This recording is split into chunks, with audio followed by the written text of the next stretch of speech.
was us against the world. What we were attempting to do was pay the nation's top producers better. That put me on the hate list of every other real estate company.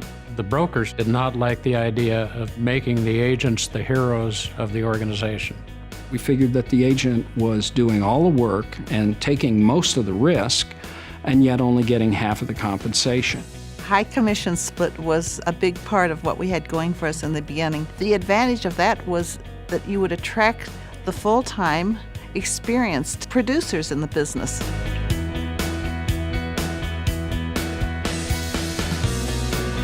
RE/MAX has always been that pioneer.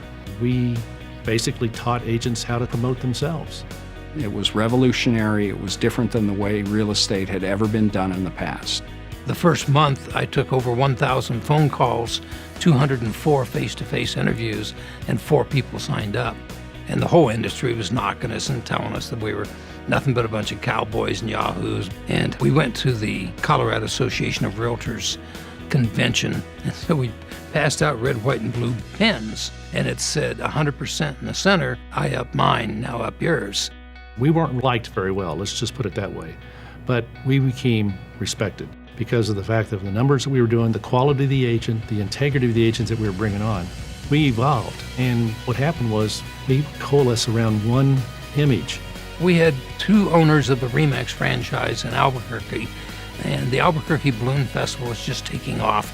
At the same time, the regional owners had a meeting in Chicago, and we looked up at the TV, and there's the RE/MAX balloon.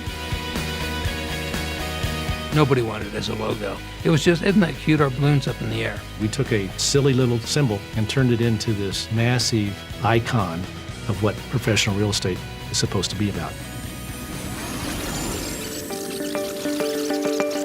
The early days of the company were fraught with a lot of financial difficulties. We had to sell a franchise in order to make payroll. We had to sell another franchise in order to pay the rent. It was just an absolutely terrible market. In 1980, we lucked out and sold to 2 extraordinary business people, Frank Polsler and Walter Snyder. Of course, we were extremely impressed. They showed us the best of the best, and we thought we could repeat that in Ontario. We thought there was a great opportunity in the marketplace for this type of brand and this type of business model. Dave looked at my financial statement. He said, Frank, you're broke. I said, we'll make it work. They convinced us that they could do the job, and they totally turned the company around. Frank and Walter understood franchising. They fell in love with our concept. They opened the entire European continent for us. And overnight, they revolutionized our company. In 1983, we did our first conference up in Northern Ontario. This guy flew in with his seaplane, and I said, Dave, you want to fly with us? No, he said, Gail, you go.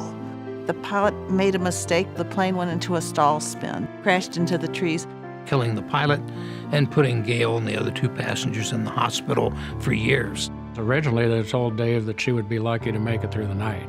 Even if she does come out of it, she may be a vegetable. She may never be able to walk. She may never be able to talk. He read motivational books to her, even though she was in a coma. And the doctor said, son, she can't hear you. He said, I'm going to keep talking to her, and I'm going to sleep here, and I'm going to be with her until she gets well. When she finally went into the rehabilitation center after she got out of the coma, they said that her hopes of ever walking were not very good. And she looked at the doctor and she said, I will walk out of here. I can remember her appearing at the convention, this frail, 95-pound, head-shaved wisp of a woman in a wheelchair. And she stood up in that wheelchair and waved with her other arm in a sling. Not a dry eye in the place. That she wouldn't let it take her down. And I think that ignited all of us to work even harder and harder.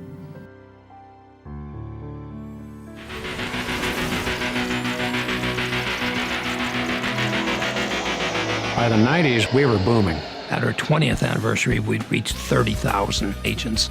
And at that point, we really started to become a factor in the country. The agent number meant market share, meant market presence, meant advertising dollars. the premier best agents in the business, best customer satisfaction, the best brand name awareness, the most market share, the best web presence. All these things are the RE/MAX brand. The 90s were impacted by technology, and RE/MAX was in the forefront of that. We became the first real estate company to have a satellite TV network.